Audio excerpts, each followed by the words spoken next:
On the evening of February 19, 1994, at Riverside General Hospital in California, a woman's blood was drawn into a standard syringe, and within 60 seconds, the laws of biology and chemistry appeared to fracture.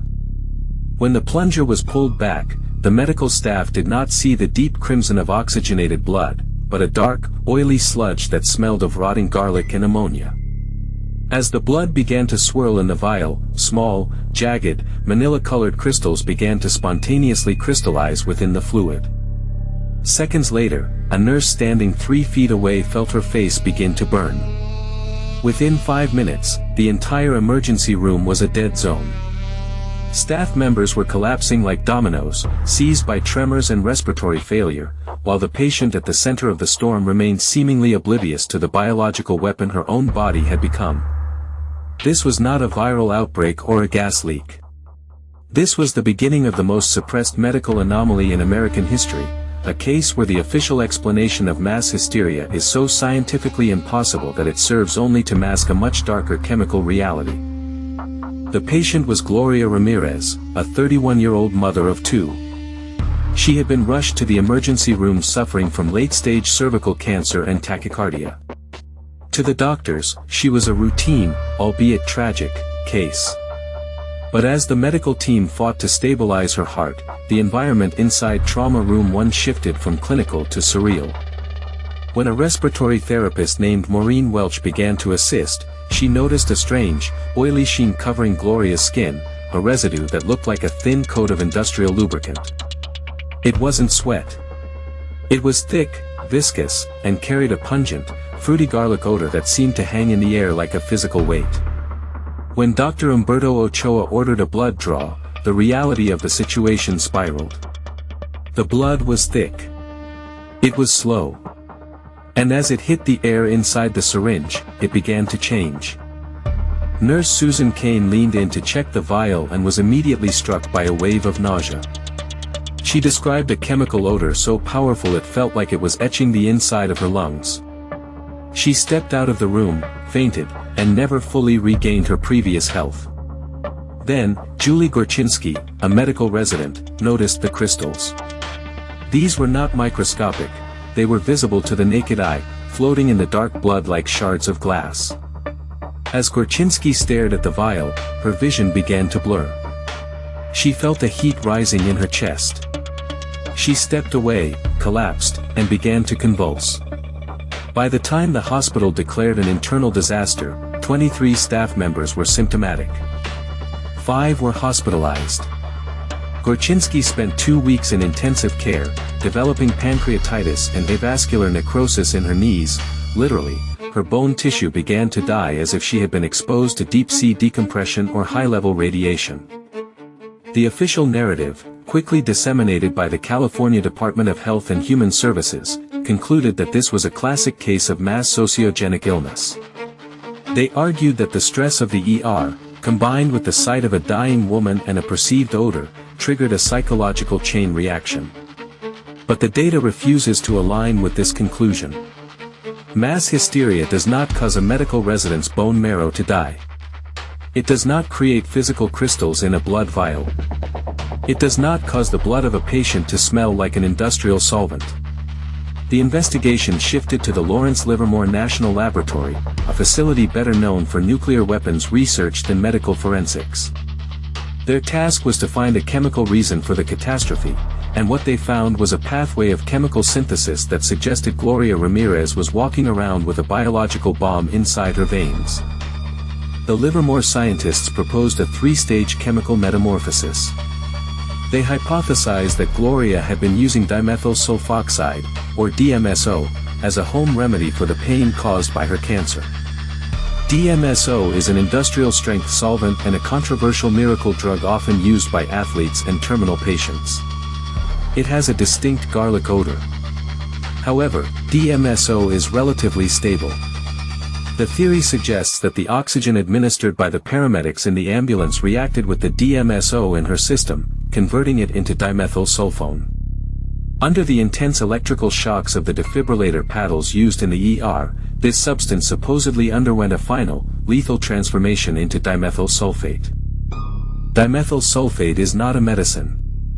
It is a powerful alkylating agent used in chemical warfare and industrial manufacturing. It is a highly toxic gas that causes rapid tissue death, respiratory failure, and neurological collapse.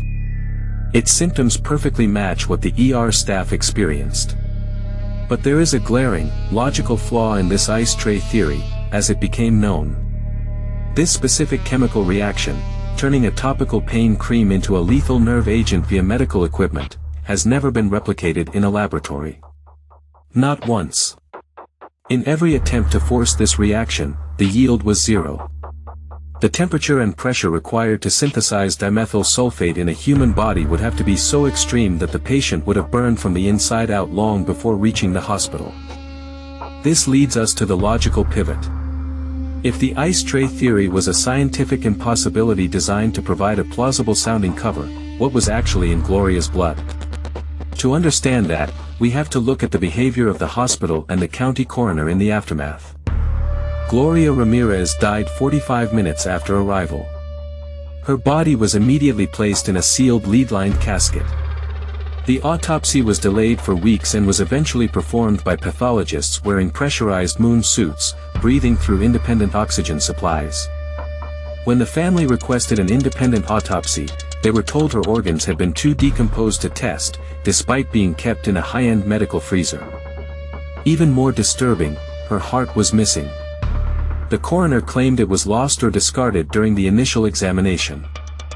The suspicious behavior of the Riverside authorities suggests that the toxic lady was not just a medical mystery, but a forensic liability. At the time, Riverside General Hospital was under intense scrutiny for its handling of controlled substances. There were persistent rumors of a clandestine laboratory operating near the hospital, or perhaps within the logistics chain of the hospital itself, involved in the production of high-grade methamphetamines or precursor chemicals. In the early 1990s, the Inland Empire of California was the global capital of methamphetamine production. The process of manufacturing these drugs involves a cocktail of volatile chemicals, including methylamine and various sulfuric agents. A persistent, though suppressed, theory suggests that Gloria Ramirez had unknowingly been administered, or had self-administered, a contaminated batch of medication that contained industrial precursors. If she had been exposed to a specific precursor used in clandestine labs, her body could have acted as a reservoir for a stabilized chemical compound that only became volatile when exposed to the concentrated oxygen of the ER. This would explain the oily residue, the garlic ammonia smell, and the rapid crystallization. It would also explain why the county was so desperate to lose her heart and declare the incident mass hysteria.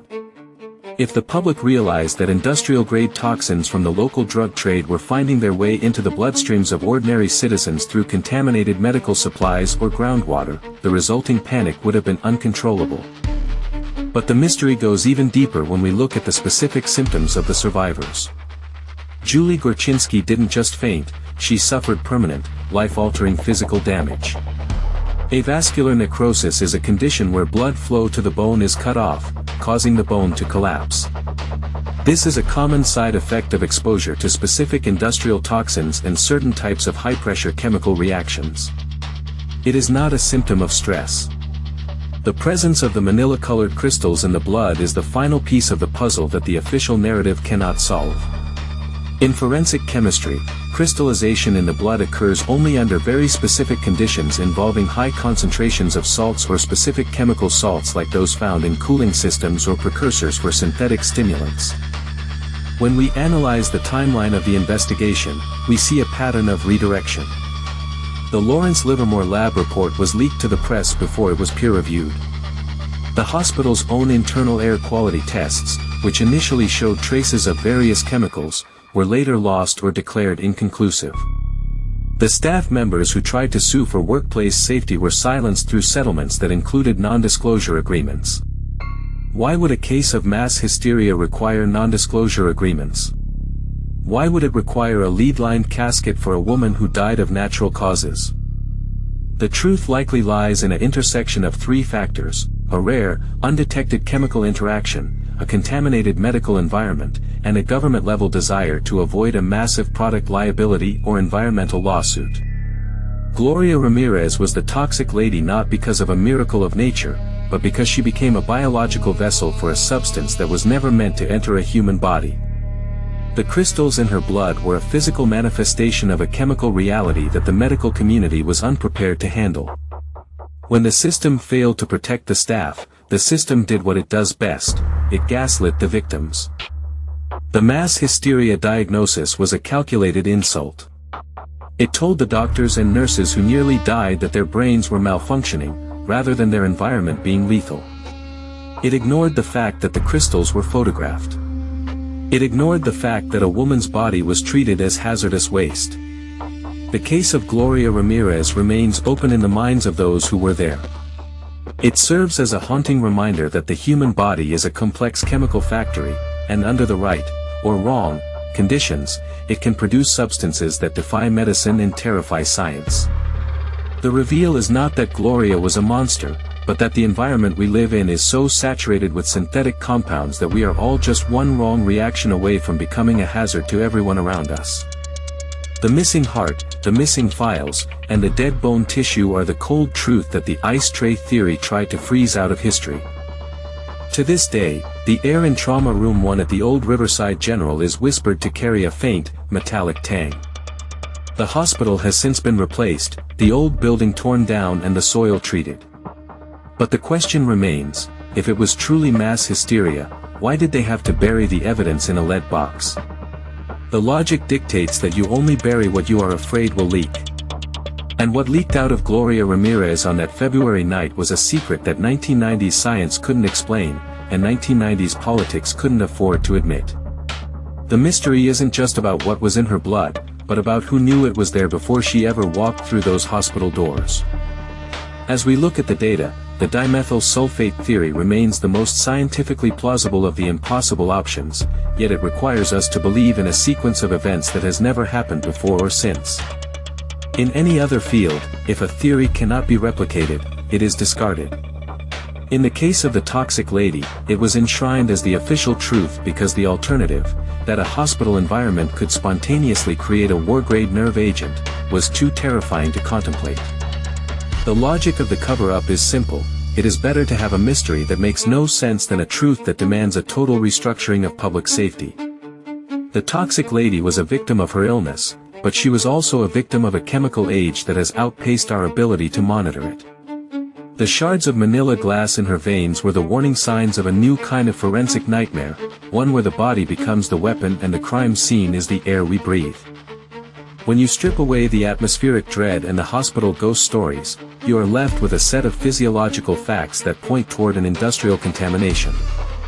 The oily skin suggests a high concentration of lipids or solvents being purged through the pores. The smell suggests sulfur-based compounds. The crystals suggest a saturated solution reaching a tipping point. This wasn't a psychological event, it was a high-stakes chemical spill contained within 5 liters of human blood. And until the missing records and the lost organs are accounted for, the case of Gloria Ramirez will remain the ultimate information gap in medical history, a story where the more you learn, the less the official truth makes sense.